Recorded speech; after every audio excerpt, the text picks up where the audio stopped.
하나님 말씀은 시편 103편입니다. 1절부터 5절까지. 자, 우리 한 음성으로 천천히 합독합시다. 내 영혼아 여호와를 송축하라. 내 속에 있는 것들아 다 그의 거룩한 이름을 송축하라. 내 영혼아 여호와를 송축하며 그의 모든 은택을 잊지 말지어다. 그가 내 모든 죄악을 사하시며 내 모든 병을 고치시며 내 생명을 파멸에서 속량하시고 인자와 긍휼로 관을 씌우시며 좋은 것으로 내 소원을 만족하게 하사 내 청춘을 독수리같이 새롭게 하시는도다. 아멘. 우리 서로 앞뒤 좌우로 교제하시면서 앉습니다. 잘 되고 있습니다. 하나님이 하시면 다 됩니다. 따라합시다. 하나님이 하시면 다 됩니다. 할렐루야. 우리가 방금 읽은 우리 시편 103편 1절부터 5절까지 말씀을 중심으로 하나님의 은혜를 잊지 말라라는 제목으로 말씀을 증거하도록 하겠습니다. 여러분, 우리 인간은요 세 종류로 나뉜다고 합니다. 첫 번째는 망각형으로요, 하나님과 사람에게 받은 은혜를 너무 쉽게 잊어버리는 사람들입니다. 이들은 하나님과 사람들에게 너무 쉽게 섭섭함을 느끼고요, 잘해 주었던 많은 것은 기억하지 않고 잘 못해준 한 가지를 기억하며 토라지는 사람입니다. 두 번째는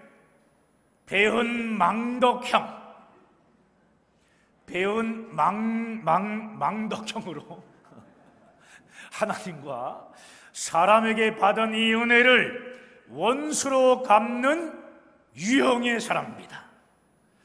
이 배은망덕형 사람들은 은혜를 베풀어 준 대상에게 늘 대들며 괴롭힙니다. 세 번째는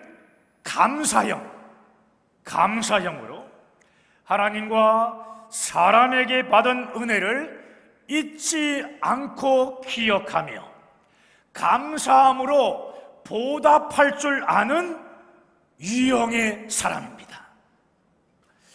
이 감사형의 사람들은 우리의 죄를 대신하여 십자가에 못 박혀 죽으신 예수님의 대속의 그 은혜를 온전히 알고 믿는 사람들인 경우가 많습니다. 죄로 인해 내가 받아야 할 저주와 수치, 그리고 죽음의 고통을 예수님께서 나 대신 십자가에 못 박혀 피 흘려 죽으셨는데 어찌 감사하지 않을 수 있겠습니까? 아멘입니까?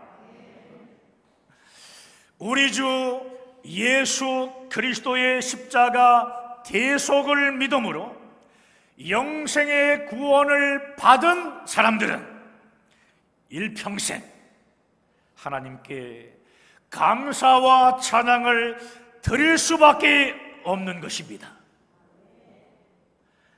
여러분, 옛말에도요 은혜는 바위 위의 색이고 원하는 냇물의 색이라는 말이 있습니다. 무슨 뜻입니까? 은혜는 단단한 바위에 새겨서 늘 기억하고 원하는요 흐르는 냇물에 흘러서 보내라는 의미입니다. 집사람과 제가 인간 관계에 갈등이 생길 때, 갈등이 있을 때 해결하는 방법이 있는데요. 여러분 알고 싶으세요? 아니면 그냥 넘어갈까요? 그렇습니다. 우리 장로님 때문에 하겠습니다. 집사람과 저는요, 인간관계에 갈등이 생기면 그 사람과 가장 좋은 때를 기도하는 마음으로 계속 묵상합니다. 특별히 상대가 성도일 때에는 그 성도가 가장 귀하게 충성했던 때를 끊임없이 묵상하고 또 묵상합니다. 서로의 가장 좋았던 은혜의 순간들을 계속 묵상하는 가운데 상처와 아픔은 어느새 다 사라지고 상대를 향한 사랑과 감사만 남게 됩니다. 여러분, 받은 은혜를 쉽게 잊어버리지 마십시오. 잘해준 것보다 못해준 것만 기억하며 섭섭해하거나 토라지지 마십시오. 아멘. 받은 은혜를 기억하며 감사함으로 살아가는 감사형의 사람이 되길 바랍니다. 할렐루야. 오늘 본문은 우리에게 이렇게 선포합니다. 자, 1절과 2절 말씀인데요. 자, 읽겠습니다. 내 영혼아 여호와를 송축하라. 내 속에 있는 것들아 다 그의 거룩한 이름을 송축하라. 내 영혼아 여호와를 송축하고 그의 모든 은택을 잊지 말지어다. 모든 은택을 잊지 말지어다. 송축은요, 단순히 입으로만 노래하는 찬양을 의미하는 것이 아닙니다. 하나님께서 우리에게 주신 은혜를 기억하며 삶으로 기뻐하는, 삶으로 고백하는 찬양의 삶을 살아가는 것을 의미합니다. 음악 목사님께서 극동방송 내 영혼의 찬송을 진행하실 때 맨 마지막에 하는 이 멘트가요, 방금 설명드린 송축이란 단어의 진정한 의미입니다. 삶이 찬양이 되고 찬양을 삶으로 고백하는 저와 방송 가족들 되기를 소망합니다. 저는 찬송직이 김성식 목사였습니다. 안녕히 계십시오. 여러분, 이 가운데 또 처음 듣는 소리처럼 느껴지는 사람이 있을지 몰라요. 이러시면 아니 됩니다. 교회 밴드에 매주 올라오는 극동방송 내 영혼의 찬송을 반드시 들으시며 찬양에 동참하시기를 바랍니다. 음악 목사님이 진행하는 극동방송 내 영혼의 찬송은요, 극동방송에서 유일하게 남아있는 찬송가를 해설하는 방송입니다. 음악 목사님 맞죠? 얼마나 감사한지 몰라요. 삶이 찬양이 되고 찬양을 삶으로 고백하는 것이 오늘 본문에서 말하는 송축의 진정한 의미임을 꼭 기억하시기 바랍니다.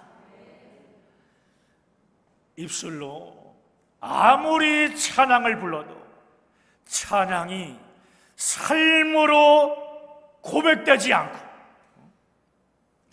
감사의 모습이 삶 속에 드러나지 않으면 하나님께서 베풀어 주신 은혜를 망각하고 기억하지 않는 배은망덕한 사람인 것입니다. 여러분, 이스라엘의 왕들 중에 하나님의 사랑을 가장 많이 받은 왕은 누구입니까? 맞습니다. 저희 퀴즈인데 500원 주려고 했는데 금방 알아맞혔어요. 맞습니다. 다윗 왕입니다. 다윗 왕은 하나님이 주신 은혜를 끝까지 잊지 않고요, 입술로도 찬양하고 악기로도 찬양하고 또 삶으로 고백되어지는 찬양을 하며 감사의 삶을 살았던 사람입니다. 대부분의 사람들은 자신의 신분이 바뀌거나 재물이 풍성해지면 그동안 받은 은혜를 금세 잊고 교만하게 되는 경우가 많습니다. 그러나 다윗은 왕이 되었어도 그동안 하나님께서 베풀어 주신 은혜를 늘 잊지 않으려고 자기 자신에게 이렇게 선포합니다. 자기 자신에게 내 영혼아 여호와를 송축하라. 내 속에 있는 것들아 다 그의 거룩한 이름을 송축하라. 내 영혼아 여호와를 송축하며 그의 모든 은택을 잊지 말지어다. 할렐루야. 사랑하는 성도 여러분, 그렇다면 성도는 무엇을 잊지 말고 감사하는 삶을 살아야 할까요? 첫 번째로 죄사함을 통해 구원받은 은혜를 잊지 말고 감사해야 하는 것입니다. 우리 화면 보시고 시작. 죄사함을 통해 구원받은 은혜를 잊지 말고 감사하라. 그렇습니다. 죄사함을 통해 구원받은 은혜를 잊지 말고 감사해야 합니다. 3절에 보게 되면 그가 내 모든 죄악을 사하시며 라고 말씀하고 있어요.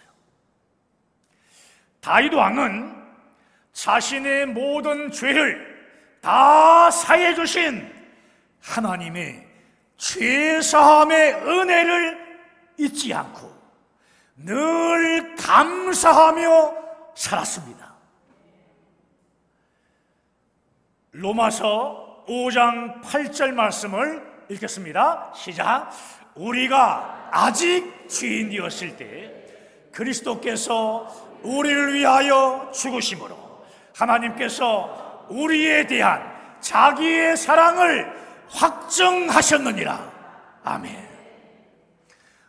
우리를 향한 하나님의 사랑은 우리가 아직 죄인이었을 때에 예수 그리스도께서 우리를 위하여 십자가에 못 박혀 죽으심으로 우리에 대한 하나님의 사랑을 확정해 주셨습니다. 확실히 증거해 주셨습니다. 우리의 죄를 사해 주시려고 아들을 우리에게 주시기까지 우리를 사랑하신 하나님의 은혜에 어찌 감사하지 않을 수 있겠습니까? 에베소 2장 8절 맞습니다. 자, 시작. 너희는 그 은혜에 의하여 믿음으로 말미암아 구원을 받았으니 이것은 너희에게서 난 것이 아니요 하나님의 선물이라. 믿어지십니까? 나의 노력이나 선한 행위로 구원받은 것이 아니라 하나님의 은혜로 이 땅에 오신 예수 그리스도를 믿는 믿음으로 구원을 받았다는 말씀입니다. 구원의 주체가 내가 아니고 하나님이시고 우리의 행위가 아닌 하나님의 전적인 은혜로 구원받았기 때문에 우리는 이 놀라운 하나님의 은혜를 날마다 송축하며 감사하는 삶을 살아가야 하는 것입니다. 할렐루야. 만일 여러분에게 죄사함에 대한 은혜에 대한 죄사함 받은 은혜에 대한 감사 그리고 찬양이 없다면 여러분의 구원을 점검해 봐야 합니다. 사랑하는 여러분, 초대교회 성도들을 보십시오. 초대교회 성도들은 극심한 고난 속에서도 그들의 영혼을 죄에서 구원하신 하나님의 은혜를 온 힘을 다해 송축했습니다. 자신의 모든 것을 다 빼앗기고 감옥에 갇혀 고문을 받고 심지어 순교를 당하면서도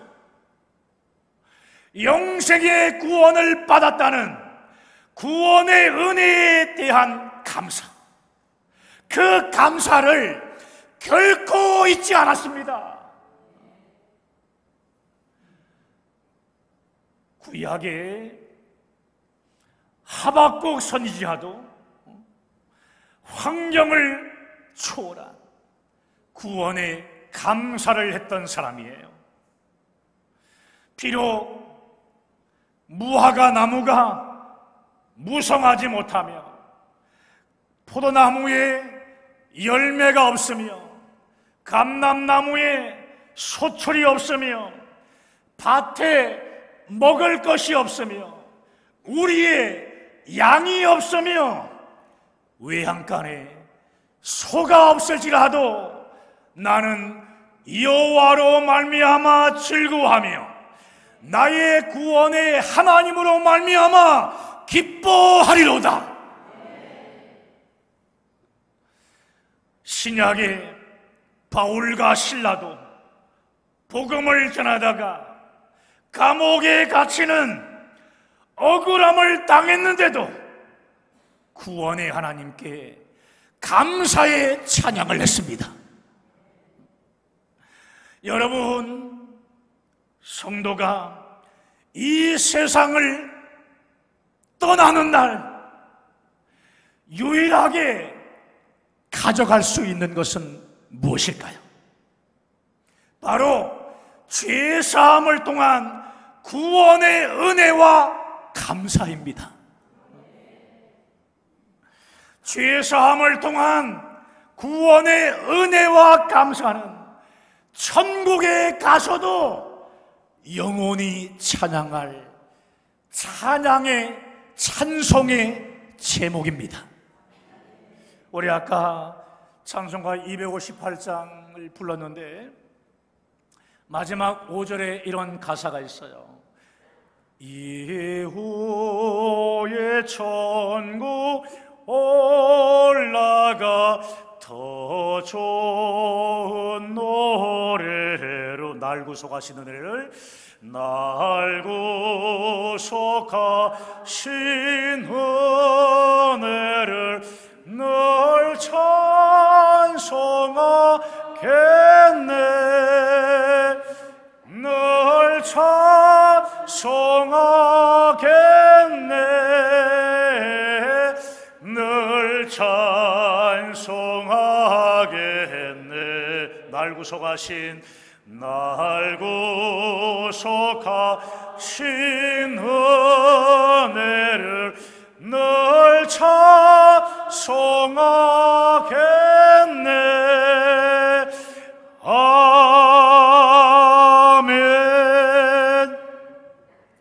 일부 예배 때는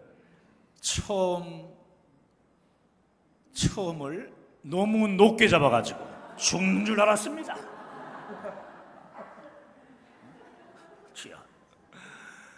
여러분, 성도는요 구원받은 은택을 잊지 말고 감사해야 합니다.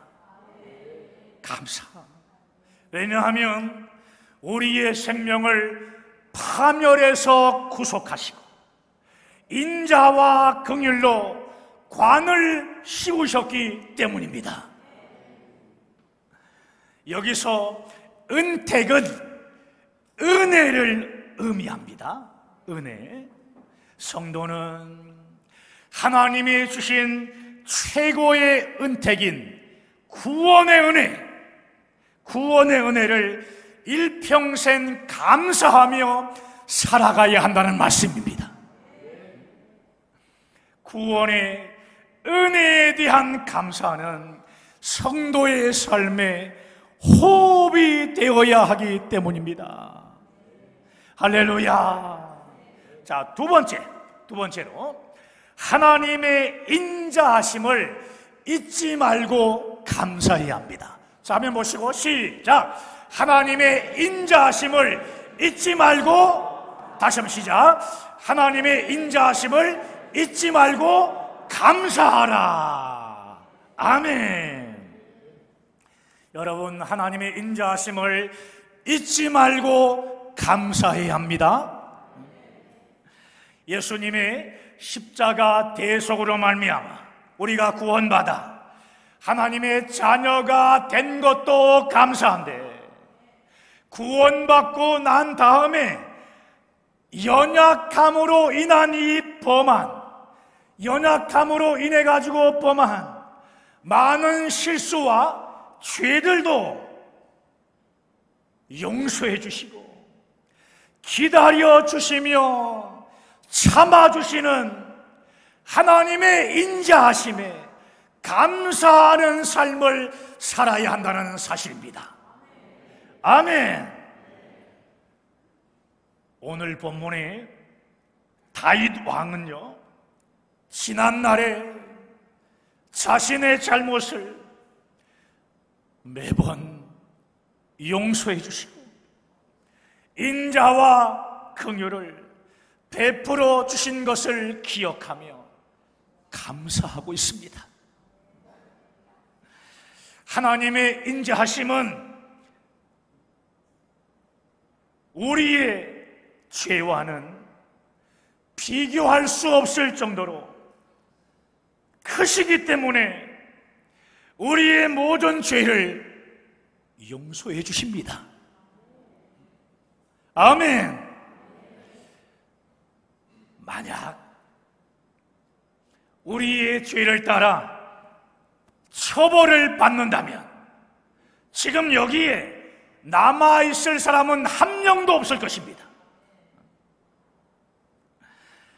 하늘이 땅에서 높은 같이 하나님을 경외하는 자들에게 베풀어 주시는 하나님의 인자하심은 크고 놀랍습니다.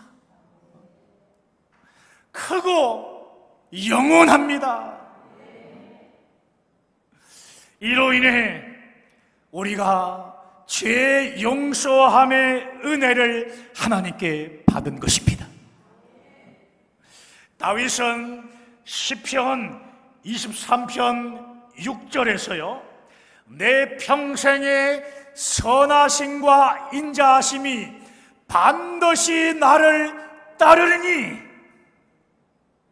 내가 여호와의 집에 영원히 살리로다. 이렇게 하나님의 선하심과 인자하심을 찬양하는 감사의 고백을 했습니다. 사랑하는 여러분, 하나님의 놀라운 은혜로 죄 용서함 받아 구원받은 성도들에게도 시련, 환난, 고통이 찾아와 극심한 고난을 당할 수 있지만 다시 일어설 수 있는 독수리 같은 새 힘을 주십니다. 왜입니까? 구원받은 성도는 하나님의 은혜를 받은 자들이기 때문입니다. 성도의 삶이 때로는 밑바닥에 내려갈 때도 있습니다. 그때도 하나님은 우리를 그냥 내버려 두지 않으시고 다시 일어설 수 있는 독수리 같은 새 힘을 주십니다. 왜입니까? 구원받은 성도는 하나님의 은혜를 받은 자들이기 때문입니다. 여러분, 하나님의 은택인 하나님의 은혜를 잊지 마십시오. 하나님의 은혜를 잊지 마시기 바랍니다. 하나님의 은혜를 잊지 않고 늘 하나님을 송축하며 감사의 삶을 살아가는 여러분 모두가 되시기를 우리 주 예수 그리스도의 이름으로 간절히 축원합니다. 축원합니다. 오늘 말씀 붙잡고 함께 기도하십시다.